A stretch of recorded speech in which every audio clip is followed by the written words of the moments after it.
محکوم به اعدام شد و وقتی خبر رو شنید برای اولین بار توی زندگیش آروم شد.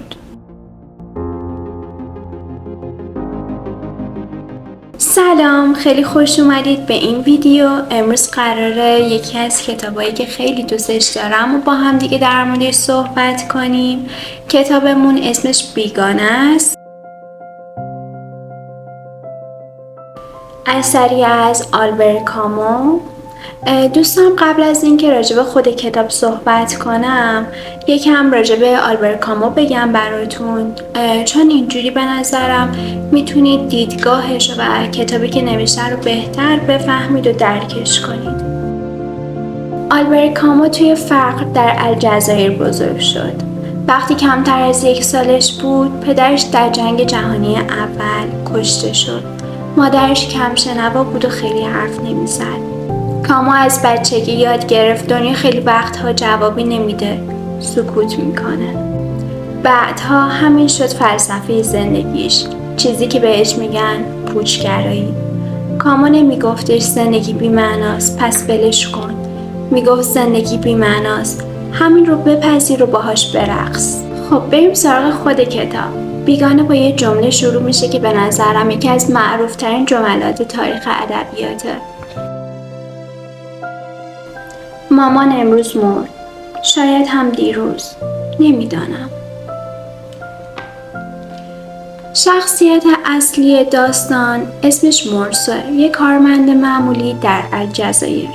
وقتی خبر فوت مادرش رو میگیره به مراسم میره، ولی گریه نمیکنه. نه از بی‌تفاوتی، نه از سنگدلی، فقط گریهش نمیاد و این رو هم پنهان نمیکنه. فردای اون روز با یه دختر به اسم ماری میره سینما و یه فیلم کمدی میبینه. میخنده، عاشق میشه و زندگیش ادامه پیدا میکنه. مرسا یه روز با دوستش میره ساحل. هوا خیلی گرمه، آفتاب داره مغزش رو میجوشونه. یه درگیری با یه مرد عرب پیش میاد و بهش شلیک میکنه. اول یه بار و بعد 4 بار دیگه.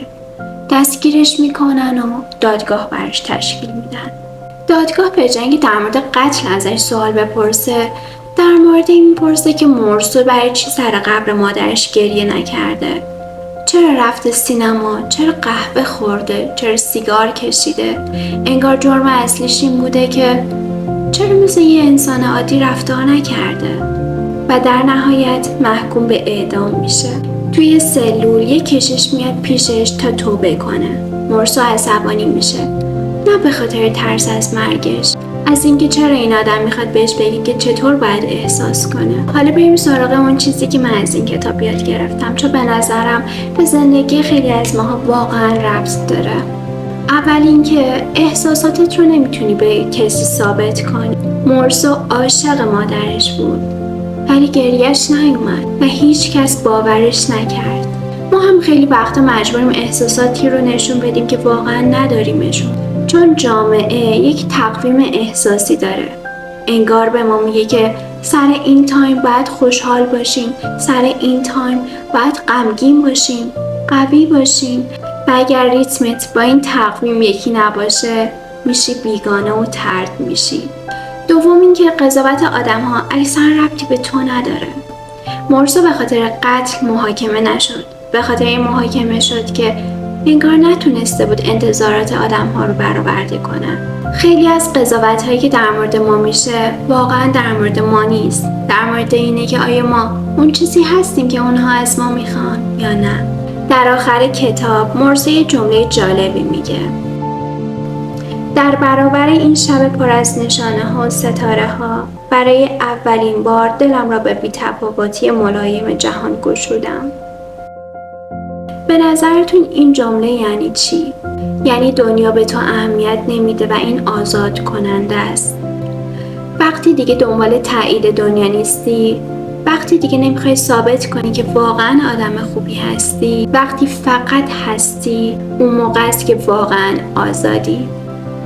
بیگانه کتابیه که بهت میگه اشکالی نداره اگر گاهی وقتا با دنیای اطرافت احساس بیگانه بودن میکنی.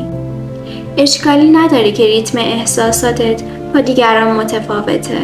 شاید مشکل تو نیستی، شاید تو صادق تری. پذیرفتن پوچی آزادیه، نه شکست. اون جمله‌ای که اول ویدیو گفتم و یادتونه. این جمله نشون میده که زمان وقتی که تو داغدار هستی، سوگواری هیچ معنی نداره. ممنون میشم اگر ویدیو رو دوست داشتین لایکش کنید و دکمه سابسکرایب هم بزنید تا چنلم رو گم نکنید. اگر کتابی هستش که براتون جالب بوده به هم توی کامنت ها معرفیش کنید و خیلی دوست دارم که نظرتون رو راجع به این کتاب بدونم. مرسی که تا اینجا کنارم بودین. تا ویدیوی بعدی، خدافظ.